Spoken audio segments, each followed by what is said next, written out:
Tepatnya Sabtu 16 Maret 2024, penjabat Gubernur Papua Barat bersama sejumlah pimpinan OPD mendatangi ESK Business School Menara 165 untuk berkonsultasi langsung dengan motivator dan pendidik Indonesia Ari Ginanjar Agustian. Pemprov Papua Barat berbagi pandangan. Pasalnya saat ini sedang menggodok RPJPD 2025-2045 menuju Indonesia Emas. Penjabat Gubernur Ali Baham diberikan kesempatan istimewa menguraikan potensi daerah kepada ratusan peserta training karakter building tingkat 1 ESK 165. Dijelaskan sebagai provinsi konservasi tentu berfokus pada pembangunan berkelanjutan, kelestarian alam dan pemanfaatan karbon.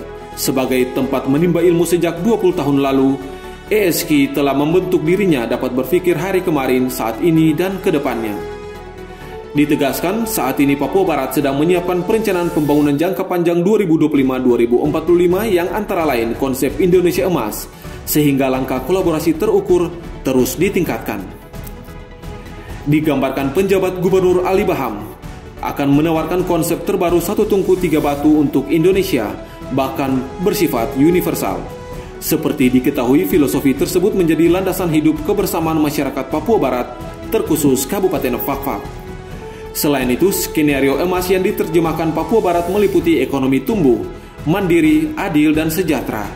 Dirinya optimis jika melalui sinergi dan masuk dalam dasar pembangunan 20 tahun bakal menjalani sumbangan terbesar bagi Indonesia. Jadi ada konsep dasarnya yang disebut dengan konsep satu tungku tiga batu. Kalau satu tungku tiga batu yang biasanya di kearifan lokal itu biasanya disebut adat, agama, pemerintah.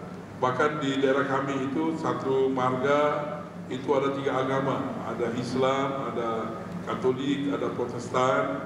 Itu disebut satu tungku tiga batu. Tetapi yang kami ingin tawarkan dan insya Allah mendapat dukungan dari ESK, dari Bapak Guru Ari Ginanjar, adalah konsep terbaru satu tungku tiga batu untuk Indonesia. Bahkan juga bisa bersifat universal, yaitu tungku pertama adalah kecerdasan intelektual,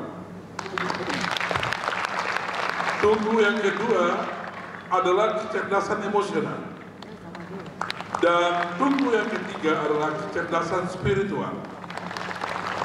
Dan kalau ini nanti kita bisa ramu, kita bisa sinergikan, kemudian masuk di dalam nilai-nilai dasar, di dalam rencana pembangunan 20 tahun akan datang, itu menjadi sumbangan terbesar untuk Indonesia Emas ya tahun 2045. Founder ESK Corp Ari Ginanjar Agustian memberikan gambaran dalam melaksanakan program luar biasa, tentunya melalui tahapan penyusunan yang terstruktur.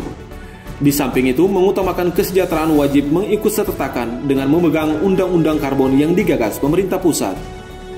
Hal penting lainnya, ketika program yang baik disusun, harapan terbesar adalah menyiapkan sumber daya manusia handal sebagai eksekutor. Peran generasi milenial menjadi tolak ukur dan penyamaan visi serta pandangan merincikan skenario Papua Barat 2045 oleh anak-anak Papua. Kita bisa tanamkan, bisa kita latihkan, dan mereka bisa menggambar. Jadi nanti siapa saja datang ke Papua Barat, dia bisa melihat Papua ke depan. Jadi kata-kata Pak Gubernur ini akan abadi sampai 2045. Gitu. Jadi itu setiap orang itu mampu menjelaskan, mindsetnya sama. Jadi kita ingin menyamakan dulu visi kita ke depan, baru nanti kita mencapainya. Pemuda ini, pertanian ini, lingkungan ini. Nah, caranya akan dengan kreativitas yang akan mereka buat untuk mencapai impian. Karena kalau kita tidak kejar dengan impian, dia hanya mencari ini sekedar tugas jangka pendek.